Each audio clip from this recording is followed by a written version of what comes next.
Hello everyone, I'm Randy Suarez, aka Silver Crow, and today I got another Nostalgia Critic reaction, this time his Polar Express. I did his A Christmas Carol one. I did say I was going to do the Polar Express, so I'm here doing it. So, all I can say is, I also very vaguely remember this one, due to the fact, let's just say, didn't really have much of a good childhood, though. And me and Christmas is like, sometimes oil and water.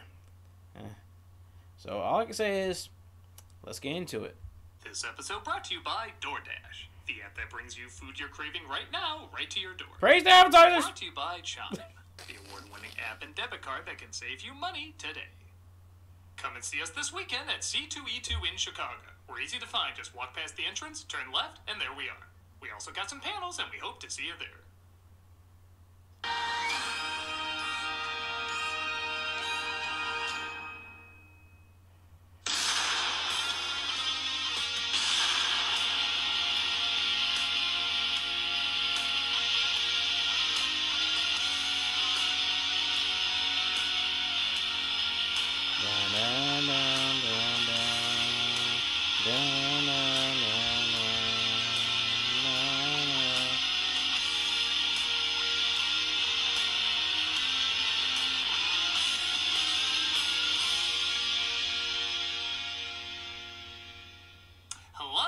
Nostalgia Critic guy, remember? All aboard! What? What's going on? You do want to see Santa Christ, don't you? Santa Christ, you kidding? No! He sees him basically random in every blue moon. It's freaking Santa Christ. He drops by here every year. If I really wanted to see him, I could make it happen. Well, that's a shame. I guess we'll go without you. A lot of people have mixed feelings about the Polar Express. You're not going to let your curiosity get the best of you. Oh, wait, get the hell out of here! Well, luckily I slipped the editor 50, so... Yeah. Isn't Critic the editor too? What's going on? How does it even work? I edit these. All right, all the people in the world who are not sure See? Santa Christ exists. There's only one other person on the train. Shouldn't it be a crazy high number, like 20? I don't question the magical yet inconsistent choices of the bearded one. Well, could you? Because this kid from certain angles looks a little uncanny valley. Yeah. Just sit back and enjoy the enchanted journey of... Well, we're here. Welcome to my home. Wow, the empty place inside of me is filling up. I simply cannot get enough. Yeah, let's get a picture. Play some whimsical music. And smile charming but awkwardly at each other. No. Woof! What are you eating, kid? Next one! I'm sorry, so what was the point of this? Smile! Music! Awkward finale! Am I facing you? Doesn't matter. Off you go! Woof! Wait a minute, that's it? Well, what do you expect? Our source material is a picture book. Pay at the front desk. Remember this enchanted night. It was 3 minutes. I clocked it at 2. I guess when you think about it, adapting a picture book isn't exactly the easiest thing. No. As much as I mock movies that do it poorly with dog-ass kissing mom genocide or dirty hose, I do acknowledge it is difficult to take a short story for little kids and stretch it out to 90 minutes. That's one of the reasons I think films like Where the Wild Things Are, Hugo, and Paddington I pretty much consider flawless masterpieces. Because not only did they expand on these incredibly short stories, but they stayed true to the vision and themes of them. And here's the thing. By doing that, it created their own personality, even away from the book. And I guess when the 2017 movie came out, and a lot of people were trying to compare it to the TV series in the 90s. Because I watched both. I watched both the series and the movie, and to me personally, my friend Xander is more of a It fan than I am. He's more of that type of fan. It just, how long as they keep away from, how long as they don't do any adaptations from the book. And, press it, Bell! You do you. Yeah. Maybe that's why, despite its flaws, I have grown a soft spot for Robert Zemeckis' Polar Express.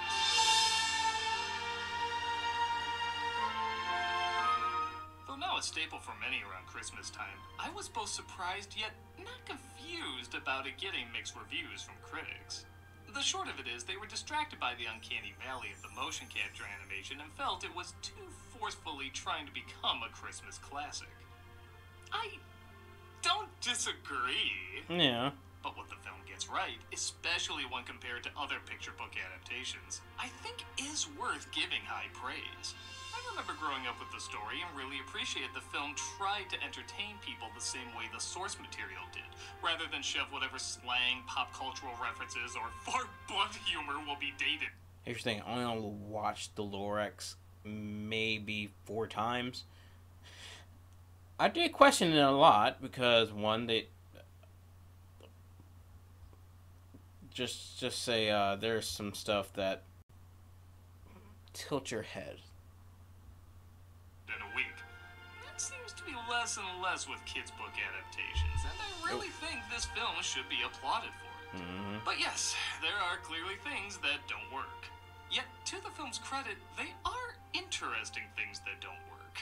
Whether you get into it or you don't, people love to discuss this movie. Like they enjoy figuring out exactly what it is that makes them enjoy it enough, or what it is that turns them off just enough. I'll admit I'm one of those people that loves talking about it, and that's what I'm gonna do today. So if you're ready to discuss what doesn't quite look right... Oh, I said quite, White's not painfully. wonderful. Maybe I should use some different CG makeup. Better? Leave. Leave. This is the Polar Express. How do you know? First off, I want to give this movie credit for having the balls to actually be rated G. I know it sounds weird, but nowadays and even back then, studios thought a film had to be PG or higher for people to see it. So they'll add an occasional swear word or sometimes nothing at all to get it that PG rating. This film has more scary imagery than Inside Out, but it doesn't think your kids are pussies. I should also point out this movie was originally supposed to have Tom Hanks as all the roles. He does have a lot of them, but Zemeckis saw he was getting exhausted and scaled it down to motion capturing for only 5, including the main kid and the conductor. I will say, since they didn't go all the way with him playing all the characters, I think they should have just kept him as the conductor. The idea of a one-man show with CG animation I do find fascinating, especially in a story that teases this could all be a dream. But when it's not all him, you do notice the Hankisms more when compared to the characters that are played by other actors. Yeah. I mean, the idea of getting other actors is to work off different energy of other performances, bringing in something new and fresh. But when half of them are the same person, you get a little too used to the same expressions and reactions. Yeah, Even especially the constant blinking. Like, something is either in your eye or you're trying to come up with something. designs look the same. Every character he plays has that tick-style chin, weird eyeliner eyes, and train whistle lips. Train This isn't whistle makeup, lips. it's animation. You can make him look however you want. Make him look however you want. With that said, I think he does do pretty good. Though Josh Hutcherson does the main character's voice, they work pretty well off each other to make this kid, named Hero Boy, by the way. Oh, God. Did you just watch Gordy? Seem like a believable onlooker who has a lot of doubt. It's like Big if Hanks and his best friend played the same role. In a PS3 game. So... And to hold everyone's presents, his sled would have to be bigger than an ocean liner. And yeah, I guess I should talk about the animation, as for many, it is the most distracting part. I personally think it looks great. For 2004. There's no question it's trying to go beyond what it's capable of doing at the time, and yes, they maybe should have waited 10 more years or so before trying this. But when you realize this came out the same year as Scooby-Doo 2, Van Helsing, and Garfield, you may cut it a little more slack. Ironically, the film looks better when it's trying to capture the surreal look and feel of the book, rather than the realism of human textures and movement they focus so hard on. The characters don't need to look real, they just need to feel real. And See, the whole thing, and that's one thing I appreciate with the show Arcane.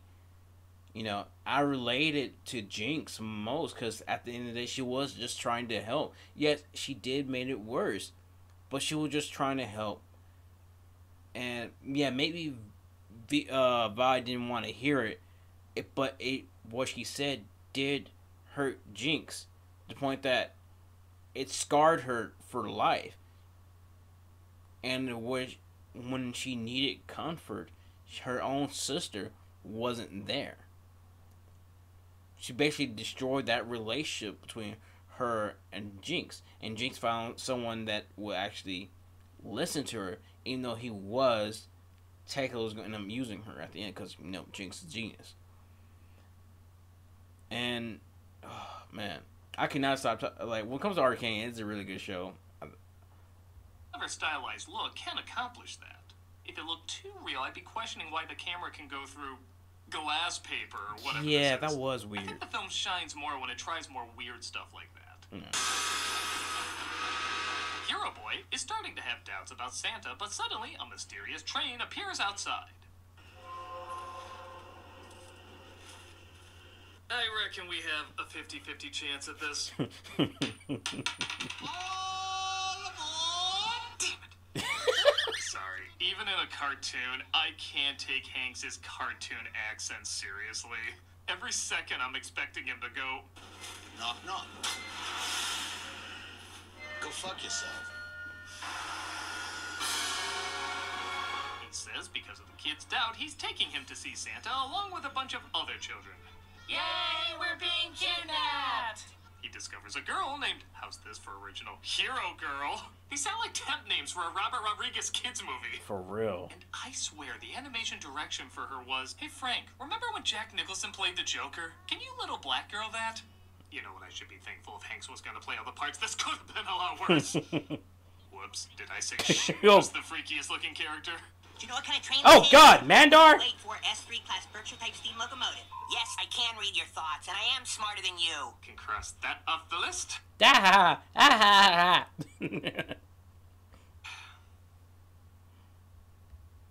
Something I love about this moment, Hero Boy looks at a store animatronic and is like, "Aw, that's not the real Santa. I thought they captured him and displayed him out front like a zoo. You're a weird kid." We're heading for the other side of the tracks. I take it back, you're perfectly normal. You're the butthole cut of cats! Yeah. Coming? They drop by another kid's house who doesn't get on. But when he changes his mind, almost forming an expression, Hero Boy stops the train.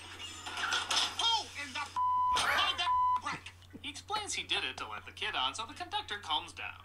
Next, they serve the kids hot chocolate, just so every train ride themed after this movie can have some kid shouting, "Why aren't they flipping and doing somersaults like in the film where everybody looks like Superman's upper lip?" Where you going with this? It's for him. Hero Girl tries to sneak hot chocolate to the kid in the back, but in doing so, she loses her ticket. It Forrest Gump feathers out the window, and it should be mentioned this film was clearly shot for 3D and IMAX, and to its credit, it looked really good in 3D and IMAX. A lot of movies during that time looked like the 3D was added last minute, but this one not only looked like a lot of time was spent on it, but they went out of their way to make this a spectacle. Yeah, it made it felt real. Even if it's not as impressive on the small screen, the colors and backgrounds are still jaw-dropping, leading to some imaginative and beautiful landscapes, which is what CG really shined in at the time. In a strange way, the only thing to distract from the beauty of the Polar Express is what happens on the Polar Express. She didn't lose her ticket. I did. You can have my ticket. These are not transferable. One of the pros and cons to Hanks as the conductor is it always looks like he's about to shank someone in a scene.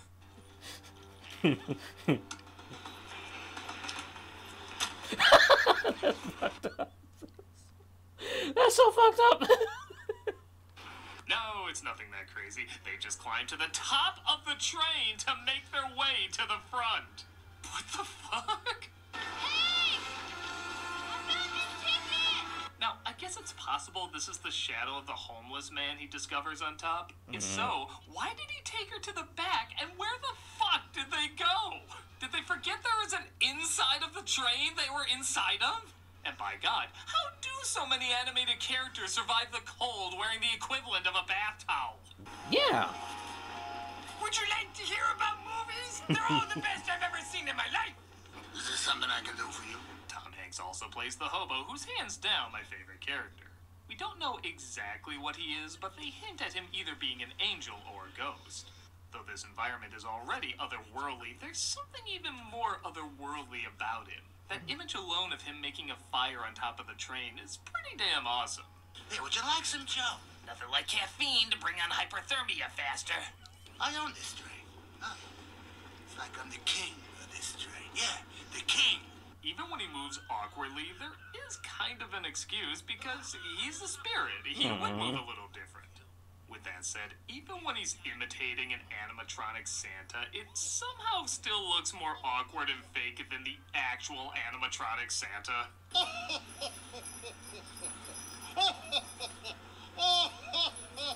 Screw the fireplace. This is what you should loop on your TV around Christmas time.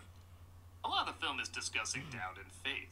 Not necessarily in God or a religion, but really about anything important. I do like it isn't just a bland follow your dreams message as much as sometimes it's hard to know what to believe and there's going to be a lot of trial and error. Like they're saying, there are good times where you need to be skeptical.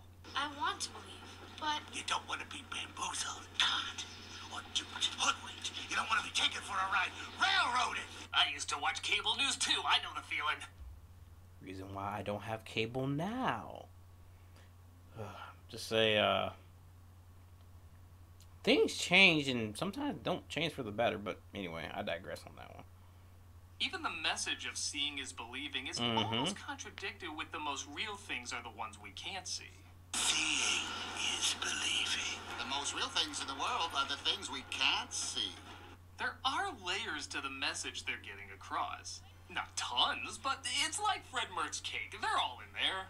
We gotta jump them knuckles. They have to get to the front of the train before the tunnel hits, so he uses a pair of ghost skis. I don't know, to get down there.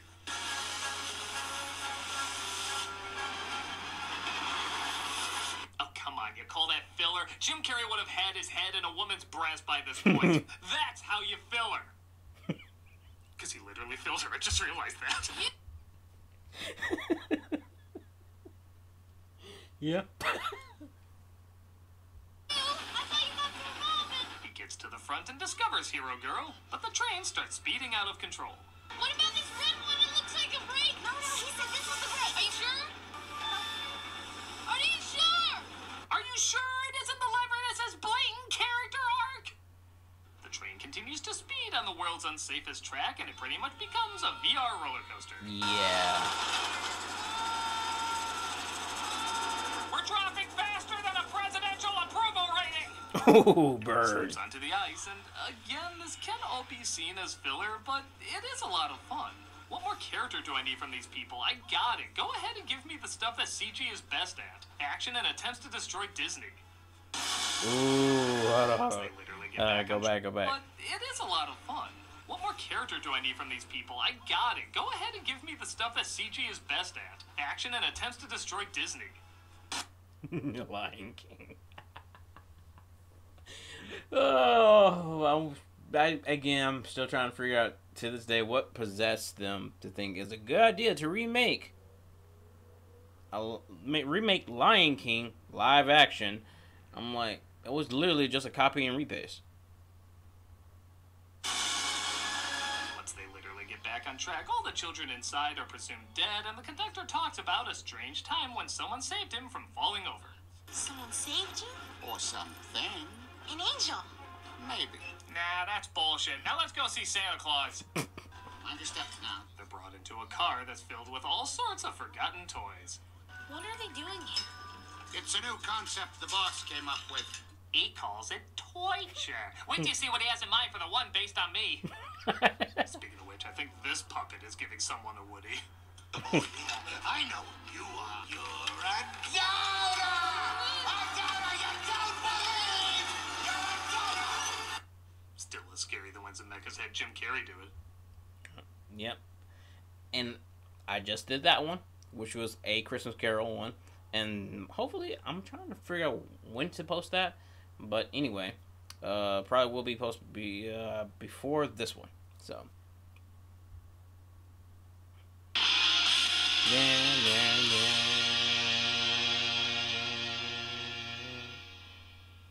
Alright. Let's see. Yeah.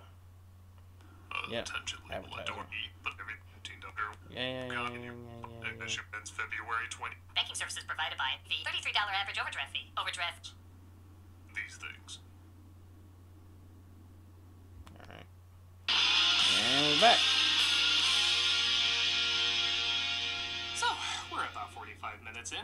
Let's suddenly make this a musical.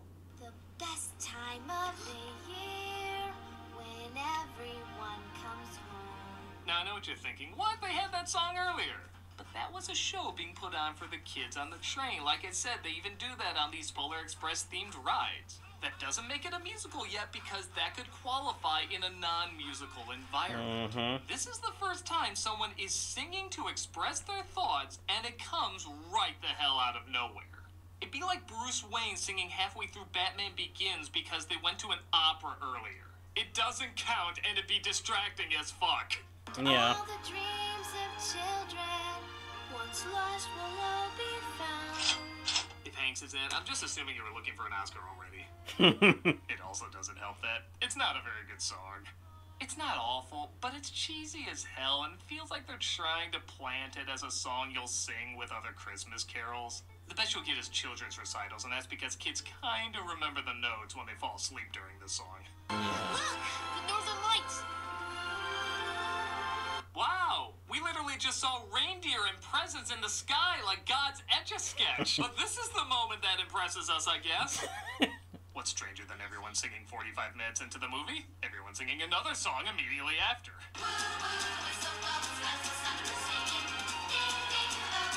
Jesus, did I say the last one was a Christmas pageant song? This one you can already see kids in conductor hats performing. And you know, for all that build-up, the North Pole's kind of boring. It is neat that it's based around the Pullman factory from Chicago, but I'm sorry, this is a lame-ass place to see Santa. It's so lifeless. This isn't where the elves work, this is where they're imprisoned. Even the music playing makes me think there's gonna be a character from BioShock around the corner. Whoa! Hey, that's a good idea! Ooh, a BioShock game, like a scary BioShock game around Christmas. Like, in the game, towards Christmas time. Oh man, that would be awesome. Yeah. Especially, oh man. The last kid on the pickup doesn't want to see Santa though, so Hero Boy and Hero Girl, those names are so dumb, try to Very. convince him. Christmas is such a wonderful, beautiful time. It's a Yeah. time for giving and being thankful for friends and family. And peer pressure. Christmas is about peer pressure. You saw what happened to Starbucks when they didn't change their cups. Hero Boy accidentally disconnects them because he wants to turn this into an Australian train PSA. Oh, God And they end up inside one of the factories. You put them on a check price list for next year. All right, boys, let's shut it down. All right, this is for this year. Come on. Joe Pesci's finest performance. I'm shocked that this scene of them essentially going in a giant bank teller tube is also pretty forgettable. Say what you will, but the thrill ride portions of this movie were great. So riding in what every kid imagines riding in every time they visit the bank should be downright amazing. What do we get?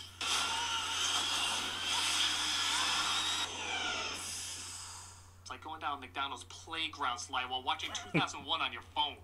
Ouch. They accidentally end up in Santa's sack. Good night, everybody. Discover the geeky kid has followed them.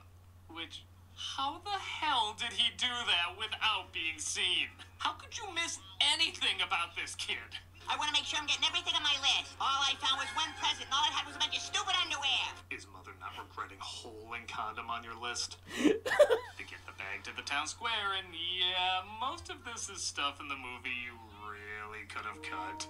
The bag is too low, so they get more altitude. The star is knocked over. Some elves save it. The kid doesn't trust the elf with his present. The elf does everything to convince him not to trust him with the present. It's in good hands. Yeah. Trust me.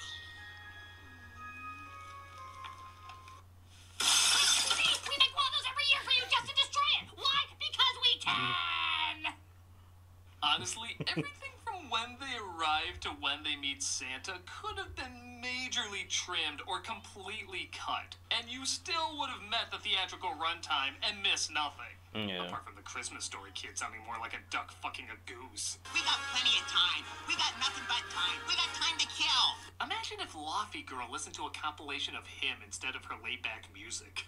And then we were on what looked like a frozen lake, but I know it was just an optical illusion caused by moonlight and atmosphere. Because you can't put a train track. Ooh. When Santa finally arrives, Hero Boy is dismayed that he can't hear the beautiful sounds the sleigh bells make. He finally admits he believes and can suddenly hear them. Just as one of the creepier Santa Clauses in Whoa. film shows up. What was that you said? I said, ah, you're terrifying! Ah! Let's have this young fella right here. Santa picks Hero Boy to be the first child to be given a present, and the elves are hoping it's a wheelchair because I guess they think he can't walk. What would you like for Christmas? Oh, that won't be legal until... That will never be legal. The first gift of Christmas! Hero Boy asks for the sleigh bell, and no, I don't know why that needed to be whispered. He was just gonna announce it anyway. And Santa finally rides off into the night.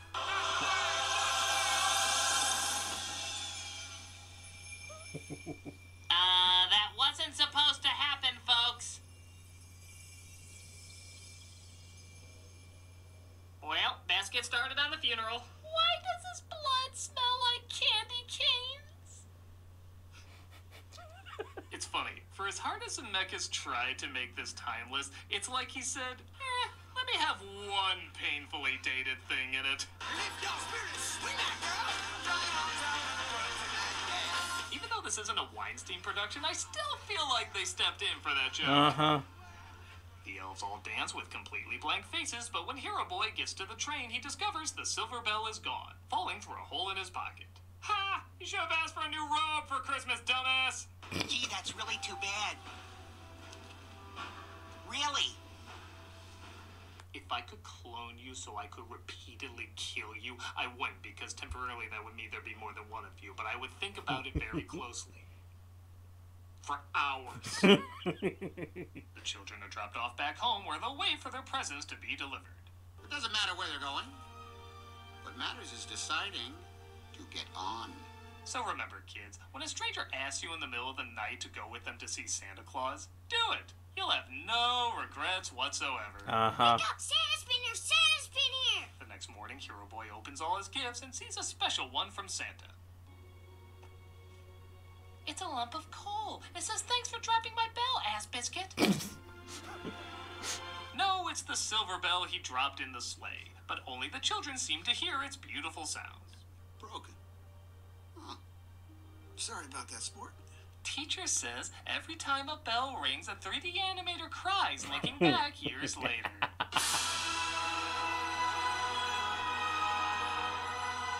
And that was the Polar Express. Awkwardly flawed, but It's do beautifully find myself done. warming up to it more and more. When it came out, I guess I was more critical of it, and yes, all the problems people point out are true. But after so many lesser cheap adaptations of kids' films, I really do admire this one tried to pull as much from the book as possible. It was trying to be timeless, innovative, and memorable. And for 2004, I think it did succeed. The errors are very obvious, though, in terms of the awkward facial expressions, which CG has gotten a lot better at. So if someone just can't get into it because of the uncomfortable faces, I understand. That's where you can get the majority of emotions from. For me, though, it isn't just the faces. It's the backgrounds, it's the themes, it's the atmosphere and environment. That speaks to me just as much. And while those two aren't perfect, I still leave feeling maybe not whimsically enchanted, but comfortably entertained. I still get that nice, snug feeling you associate with Christmas while watching it. Like someone made a really well thought out production of some sort of Christmas play, but it was done with weirdly carved marionette puppets. Yes, that's distracting, but you still feel the effort. Yeah. It may not be a masterpiece, but whether you're a fan or not, it's definitely an experience either way. Yep. Okay, Critic, I tried less makeup. How's this look? Oh, God! I don't know where you live, but move further away.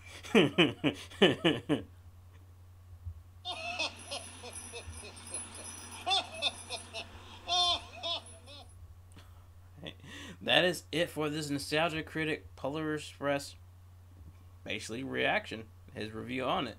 And like I said, I just like with A Christmas Carol one, the one that came out in 2009, I barely remember this one, but towards the end, that was a good idea for a BioShock game. And like I said, it's the scenery that was done beautifully at the time when it came out in 2004. Yes, there were a lot of nitpicks, and the nitpicks were justified, But also, it did a lot of good, knowing the fact what we got out of it when people were trying to annotate a children's book, you know. So anyway, if y'all like this video, please like, comment, subscribe to my channel. Like and comment, subscribe to Channel Awesome. I will leave the original link to this video down below. So till next time, peace out.